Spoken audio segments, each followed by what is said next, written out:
नमस्कार साथियों, Rajasthan university MSc previous year mathematics के पेपर 5th को कंटेन करने वाली जो आपकी बुक है मैकेनिक्स, उसकी यूनिट 4th हमारी रनिंग में और इस यूनिट 4th का 9th लेक्चर आज हम करने वाले हैं। 8th लेक्चर में हमने इक्वेशन ऑफ कंटिन्यूटी फाइंड किया था कार्टेशियन कोऑर्डिनेट में, यानी एक्स वाई जेड डायरेक्शन में, और अब हम इक्वेशन ऑफ कंटिन्यूटी फाइंड कर रहे हैं सिलेंड्रिकल कोऑर्डिनेट सिस्टम में, यानी आर थीटा जेड डायरेक्शन में। ठीक है, सिलेंड्रिकल कोऑर्डिनेट में डायरेक्शन क्या लेते हैं? R theta z. तो प्रोसेस आपको वही अप्लाई करना है जैसे आपने कार्टेशियन कोऑर्डिनेट के लिए किया था। क्या किया था आपने? एक्स डायरेक्शन में अपने एक्सेस ऑफ मास निकाला था, इन ओवर आउट। ठीक है, तो वो क्या था आपके पास? वो आया था आपके पास minus del by del x और डेल्टा एक्स लिखा था, और यहां पे क्या था? Rho density into x direction में, यानी एक्स के अलोंग जो आपने वेलोसिटी कंपोनेंट लिया था वो लिखा था। ओके, और एंटरिंग फेस जो था उसका एरिया लिखा था, और वो एरिया क्या था? डेल वाई डेल जेड, यानी जो आपने कंटर माइनस एजेस ली थी, एक्स डायरेक्शन में डेल एक्स ली थी, वाई डायरेक्शन में डेल वाई, जेड डायरेक्शन में डेल जेड ली थी, है ना। तो वाई और जेड का प्रोडक्ट आ रहा था, यानी एक्स डायरेक्शन की बात हो रही थी, तो उस कंटर माइनस एजेस को आपने छोड़ा था, बाकी दोनों को मल्टीप्लाई करके लिखा था, तो यहाँ पे डेल्टा वाई डेल्टा जेड आपने अप्लाई किया था। ठीक है, ऐसे ही वाई के लिए इसको छोड़ा था, इन दोनों का प्रोडक्ट किया था, और वाई के लिए आपने यहाँ पे यू के बजाय वी लिखा था, और यहाँ पे डेल वाई लिखा था, वाई के अलोंग, है ना। तो यही प्रोसेस यहाँ पे अप्लाई करना है। और आगे क्या किया था हमने? टोटल एक्सेस ऑफ मास निकाला था, तीनों को प्लस किया था, फिर जो आपने पार्टिकल पर, उस फ्लूइड पार्टिकल पर जो पैरेललेपिपेड कंस्ट्रक्ट किया था उसका मास निकाला था, फिर आपने उसमें चेंजमेंट निकाला था, तो वो जो चेंजमेंट आया था वो इस टोटल एक्सेस ऑफ मास के इक्वल किया था। तो आपने जो इक्वेशन ऑब्टेन किया वो इक्वेशन ऑफ कंटिन्यूटी था, किसमें? कार्टेशियन कोऑर्डिनेट में। तो यही फंडा यहां पे अप्लाई करेंगे। तो हम एक फ्लूइड पार्टिकल लेते हैं, ये वही एक्स वाई जेड कोऑर्डिनेट है, ये जेड मान लो और ये एक्स है, एक्स हो गया, वाई ले लो। ठीक है, ओके। अब क्या करेंगे? कोई एक फ्लूइड पार्टिकल लेंगे और उस पर हम पैरेललेपिपेड कंस्ट्रक्ट करेंगे। ठीक है, किस तरीके से करना है तो वो एक बार देख लो पहले। जैसे ये दो लाइन ली ना मैंने, इन्हीं के पैरेलल यहां से लाइन जाने दो। ठीक है, यहां पे मैंने कोई एक पॉइंट लिया और यहां पे लिया, इन दोनों को कर्व बनाते हुए ज्वाइन करना है। ये लाइन नहीं है, कर्व है, ये कर्व है। ठीक है, इसके अलोंग ये पॉइंट और इसके अलोंग ये पॉइंट। ठीक है, इनको भी कर्व के साथ ज्वाइन करना है, तो कर्व के साथ मैंने ज्वाइन कर दिया। ऐसे ही यहां पे एक पॉइंट मैंने यहां पे लिया, एक पॉइंट मैंने यहां पे लिया, इनको कर्व के साथ ज्वाइन किया, ये क्या है? कर्व है। ठीक है, इसके अलोंग ऊपर वाली लाइन पे यहां पे एक पॉइंट लिया मैंने, और इसके अलोंग नीचे वाली लाइन पे एक पॉइंट लिया मैंने, और इनको कर्व के साथ ज्वाइन किया। तो अब ये जो शेप आप देख रहे हैं ना, ये पैरेललेपिपेड किसके लिए? सिलेंड्रिकल कोऑर्डिनेट के लिए। ठीक है, जिसको मैं डॉटेड जो शुरू में मैंने लिए थे उनको मैं डार्क कर रहा हूं। तो पैरेललेपिपेड कौन सा हमारा? ये वाला है।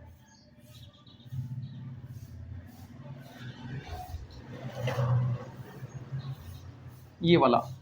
ठीक है, और फ्लूइड पार्टिकल मैंने मान लो ये ले लिया ए। अब इसकी पोजीशन क्या होगी? आर थीटा जेड, ये हम लेट करके चलेंगे, और इसको नाम दे देता हूं मैं ए बी सी डी, और ये डी डैश हो गया, ये ए डैश हो गया, ये बी डैश हो गया, और ये पॉइंट सी डैश हो गया। ठीक है, तो इस फ्लूइड पार्टिकल के पॉइंट ए से 3 एजेस निकलते दिख रही हैं आपको, और इन 3 एजेस को क्या बोलेंगे? कंटर माइनस एजेस। कौन कौन सी है? एक तो एडी, एक ए बी, और एक ए डैश। ठीक है, किस किस डायरेक्शन में लेनी है? आर थीटा और जेड में। तो ये जो डिस्टेंस है इसको हम आर लेके चलते हैं, इस डिस्टेंस को आर लेके चलते हैं। ठीक है, ओके। तो आर डायरेक्शन में अगर हम बात करें तो ये जो एडी है, ये जो हम डेरिवेशन कर रहे हैं स्मॉल एलिमेंट के लिए कर रहे हैं, तो जो एडी है, जो ए बी है, जो ए डैश है, इनकी जो लेंथ आएगी, जो मेजरमेंट आएगी वो भी स्मॉल होगी। तो एडी को मैंने डेल्टा आर बोल दिया, आर डायरेक्शन में। ठीक है, और ए डैश जो कि जेड डायरेक्शन में, तो इसको मैंने डेल्टा जेड बोल दिया। ओके, और थीटा डायरेक्शन में क्या आ रही है, आर्क ए बी। इसको कैलकुलेट कैसे करेंगे, तो ये एंगल मैंने थीटा लेट कर लिया, ठीक है।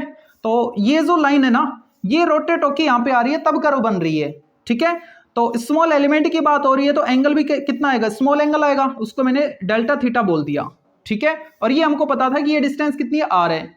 और 11th क्लास में आपने पढ़ा होगा लेंथ ऑफ आर्क कैसे निकालते हैं। अगर ये डिस्टेंस हम आर ले रहे हैं और इनके बीच का एंगल थीटा लेते हैं, तो इस लेंथ ऑफ आर्क एल को हम क्या लिखते हैं, आर थीटा लिखते हैं, ठीक है। तो ये जो ए बी है, ये क्या आएगी, यहां से यहां तक की डिस्टेंस आर इंटू ये जो रोटेट हुआ है किस एंगल के साथ हुआ है, डेल्टा थीटा के साथ। तो ए बी की लेंथ क्या आ जाएगी, आर इंटू डेल्टा थीटा, ठीक है। तो ये जो भी हमने किया है इसको लिखते हैं। और साथ के साथ जो आर थीटा और जेड डायरेक्शन है, इन डायरेक्शन के अलोंग जो वेलोसिटी कंपोनेंट्स है उनको मैं क्यू आर, क्यू थीटा और क्यू जेड लेट कर लेता हूं, ठीक है। जैसे एक्स वाई जेड डायरेक्शन में हमने यू वी डब्ल्यू लिए थे कार्टेशियन कोऑर्डिनेट में, ऐसे यहाँ पे Q r, q theta, Q Z ले लेता हूं मैं आर थीटा जेड डायरेक्शन में। तो डायग्राम में अभी तक जो भी आपने देखा है उसको एक बार लिखते हैं। लेट ए पॉइंट, और पॉइंट के कोऑर्डिनेट क्या है, r theta z, be a fluid particle, okay. फिर हमने क्या किया, फ्लूइड पार्टिकल ए पर एक पैरेललोपिपेड कंस्ट्रक्ट किया और उसका नाम बोल देंगे A B C D D dash B C dash B dash A dash. Construct a पैरेललोपिपेड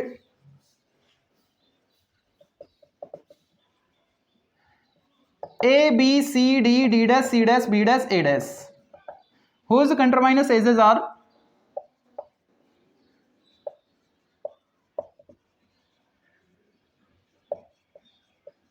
क्या क्या लिए हैं, आर डायरेक्शन में ए डी, और थीटा डायरेक्शन में ए बी, जेड डायरेक्शन में ए डैश। ए डी को आपने क्या बोला है, डेल्टा आर बोला है आर डायरेक्शन में। ए बी यहां से अभी कैलकुलेट किया था तो क्या आ रहा था, आर इंटू डेल्टा थीटा आ रहा था। और ए डैश जेड डायरेक्शन में आपने क्या ले रखा है, डेल्टा जेड ले रखा है, ठीक है। ये क्या है, कंटर माइनस एजेस है, ओके। अब आर थीटा और जेड के अलोंग, जेड डायरेक्शन के अलोंग जो वेलोसिटी कंपोनेंट्स है उनको मैं लिख लेता हूं, इसी के नीचे लिखना है आपको। Let q r, q theta and q z are velocity components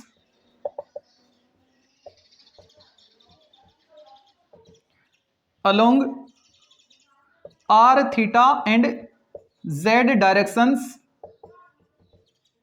respectively, ठीक है। r थीटा और z डायरेक्शन में जो हमने वेलोसिटी कंपोनेंट्स लिए हैं वो क्या क्या है, क्यू आर है, क्यू थीटा है और क्यू जेड है, ओके।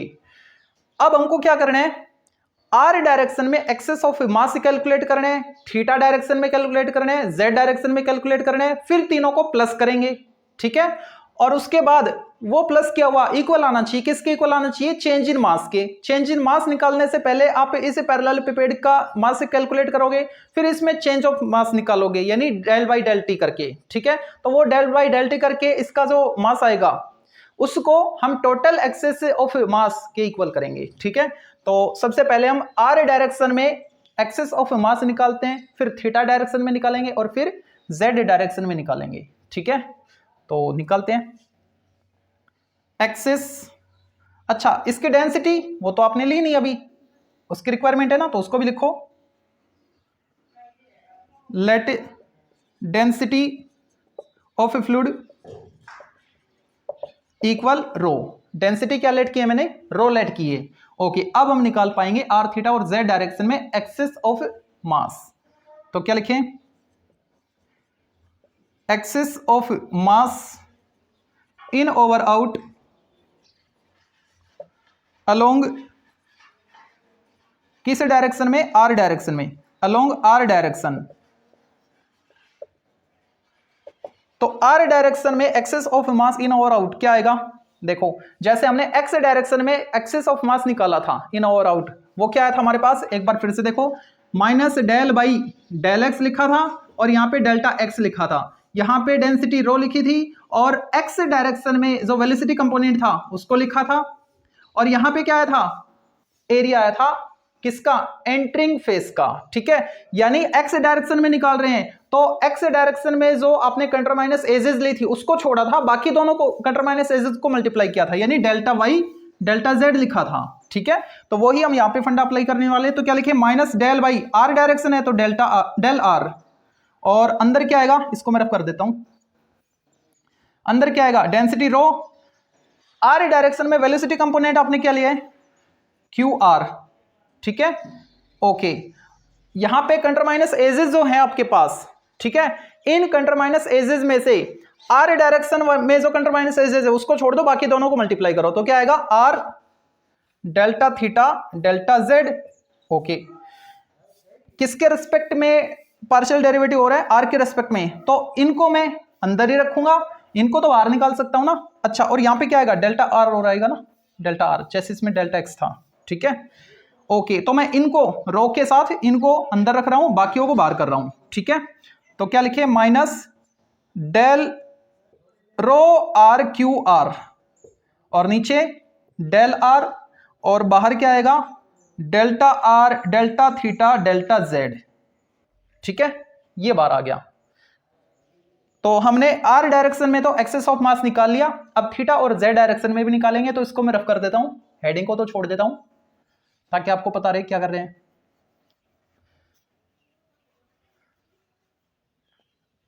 इसको मैंने डायग्राम में लिख दिया, बस इसको नहीं लिखा है, चलो इसको भी लिख लो डायग्राम में।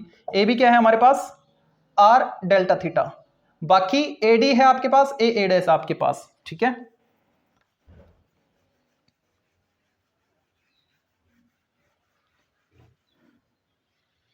आर डायरेक्शन में आ चुका है हमारे पास, तो उसको मैं रख लेता हूं क्योंकि टोटल एक्सेस ऑफ मास निकालेंगे तब इसकी रिक्वायरमेंट होगी। ऊपर वाला हमारे काम का नहीं है, ये तो कोऑर्डिनेट एक्सिस के लिए था। किसके लिए था? कार्टेशियन कोऑर्डिनेट के लिए था, ठीक है। ये रो है, ये आर है, और ये क्यू है, ठीक है। Excess of mass in over out along theta direction, तो थीटा डायरेक्शन में क्या आएगा? Minus del by del theta, और अंदर क्या आएगा? Density rho into theta direction में वेलोसिटी कंपोनेंट क्या लिया था आपने? क्यू थीटा लिया था, और क्या आएगा? थीटा डायरेक्शन में जो कंट्र माइनस एजेस है उसको छोड़ दो, बाकियों को मल्टीप्लाई कर लो। तो थीटा डायरेक्शन में कौन सी थी? ए बी, तो ए बी को छोड़ दो, यानी इसको छोड़ दो, बाकियों को मल्टीप्लाई, यानी इन दोनों का प्रोडक्ट क्या आएगा? डेल्टा आर डेल्टा जेड, और बाहर क्या आएगा? डेल्टा थीटा आएगा, ठीक है।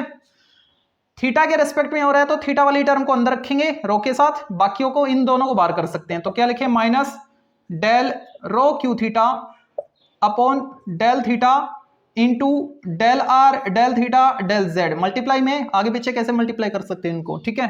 तो ये आ गया हमारे पास excess of mass in theta direction. अब निकालते हैं जेड डायरेक्शन में। Excess of mass in over out along z direction. z direction में क्या आएगा? Minus del by del Z rho q Z, और क्या आएगा? z वाली जो कंट्र माइनस एजेस है z डायरेक्शन में, इसको छोड़ दो, बाकियों को मल्टीप्लाई, इसको मल्टीप्लाई करोगे तो क्या आएगा? r आएगा, डेल्टा r आएगा, डेल्टा थीटा आएगा, और बाहर क्या आएगा? डेल्टा z आएगा, ठीक है। इसको हम क्या लिख सकते हैं? z के रिस्पेक्ट में हो रहा है ना, तो क्यू जेड रो के साथ अंदर रहेगा, बाकियों को बाहर कर सकते हैं, यानी minus del by del Z rho q Z, और बाहर क्या आ गया? R delta theta delta z. तो तीनों डायरेक्शन में हमने एक्सेस ऑफ मास निकाल लिया, कैलकुलेट कर लिया है। अब क्या करेंगे? टोटल एक्सेस ऑफ मास निकालेंगे, ठीक है। तीनों डायरेक्शन वाले को प्लस कर लेंगे, टोटल एक्सेस ऑफ मास, वो तो कर दिया रफ, कोई बात नहीं। ये किस में था? आर में। थीटा में क्या आया था हमारे पास? थीटा में था माइनस डेल बाई, यहां पे था रो, क्या था? रो, और थीटा डायरेक्शन में क्यू थीटा, ठीक है, और नीचे क्या था? डेल थीटा, और यहां पे क्या लिखा था हमने? यहां पे थीटा वाले को कैंसिल कर दिया था, इनका प्रोडक्ट, यानी डेल्टा आर डेल्टा थीटा और डेल्टा जेड आ गया था। ये थीटा डायरेक्शन में आया था, ठीक है। भूलवश मैंने रफ कर दिया था, ये आया था, और z डायरेक्शन वाला ये है हमारे पास। अब इन तीनों को प्लस करेंगे, total excess of mass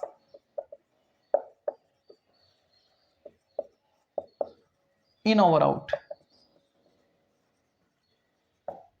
total लिख दिया तो डायरेक्शन लिखने की जरूरत नहीं है, ठीक है।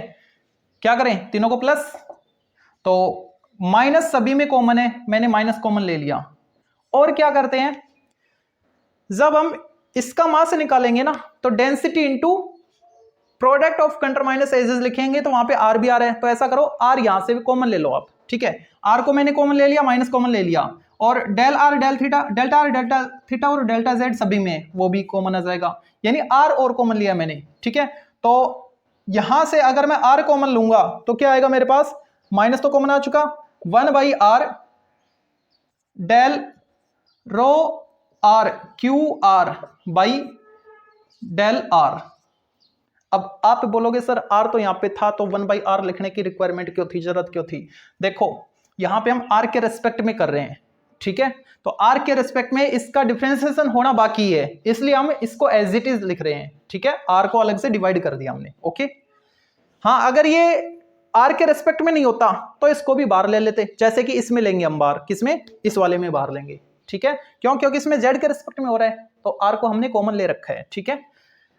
ये लिखा मैंने पहले वाला, फिर प्लस दूसरे वाला, माइनस तो कॉमन आ चुका है, यहां से 1/r आएगा, 1/r बिल्कुल आएगा, क्योंकि r आपने कॉमन लिया ना, r तो इसमें था नहीं, तो 1/r del rho q theta by del theta, ये तो कॉमन आ चुका। अब यहां से देखो माइनस का तो प्लस हो गया, ये पूरा कॉमन आ गया, ये बचा क्या, डेल रो क्यू जेड और नीचे डेल जेड, और इसके साथ मल्टीप्लाई में क्या था, are delta theta and delta Z, ठीक है। तो टोटल एक्सेस ऑफ मास हमने कैलकुलेट कर लिया, ये आ गया।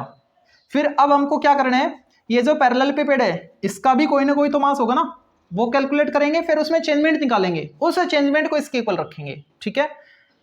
तो क्या लिखें अब, मास ऑफ पैरेलल पिपेड क्या आएगा, density rho into product of coterminous edges, तो क्या थी, r delta theta delta z, r delta r के साथ डेल्टा थीटा था, कोई बात नहीं, मल्टीप्लाई है, डेल्टा थीटा डेल्टा जेड और डेल्टा आर, ठीक है, ये आ गया। अब चेंज इन मास निकालते हैं,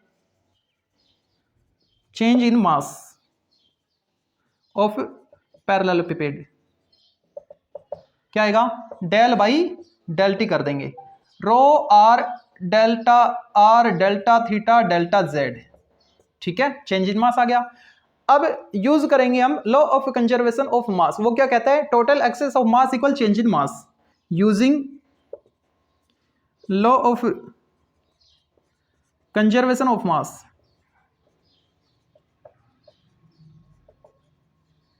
तो इसके अकॉर्डिंग क्या लिखें, total excess of mass equal change in mass, दोनों के इक्वल कर दें, ठीक है। तो इसको इसके इक्वल कर देते हैं, ठीक है। तो मैं इसके इक्वल यहां पे कर देता हूं, बाकी को रफ कर देता हूं, चलो ऊपर कर देता हूं, del by del T rho R delta theta delta Z equal total excess of mass, change in mass लिखा मैंने, equal total excess of mass लिखा मैंने, ठीक है, ओके।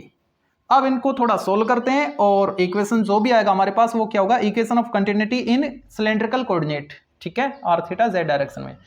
तो यहां पे देखो ये टी के रिस्पेक्ट में बता रहा है डिफरेंशिएशन, पार्शियल डेरिवेटिव है ना, ओके। और यहां पे टी का कोई फंक्शन है नहीं रो के अलावा, ठीक है, तो ये सारे एज ए कांस्टेंट रहेंगे, इनका तो कोई कुछ होना जाना है नहीं।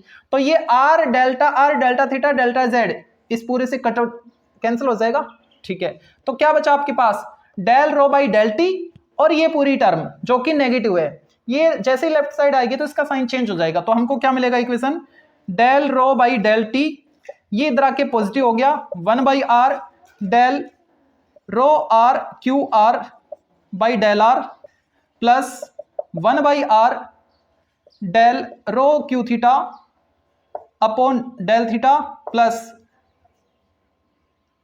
Del rho q z upon del z. ये जो इक्वेशन आया हमारे पास इक्वल 0, ये इधर आ गया ना, इक्वल 0 हो गया। इसको मैं रफ कर दूं यहां से,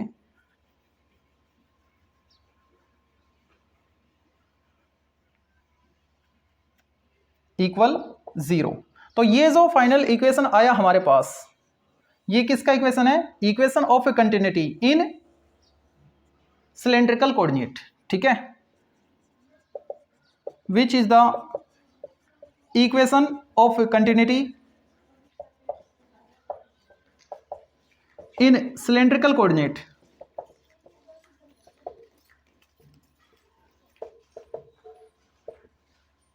ठीक है, तो ये था आज का आपका आर्टिकल। ओके, बाकी करेंगे नेक्स्ट वीडियो में।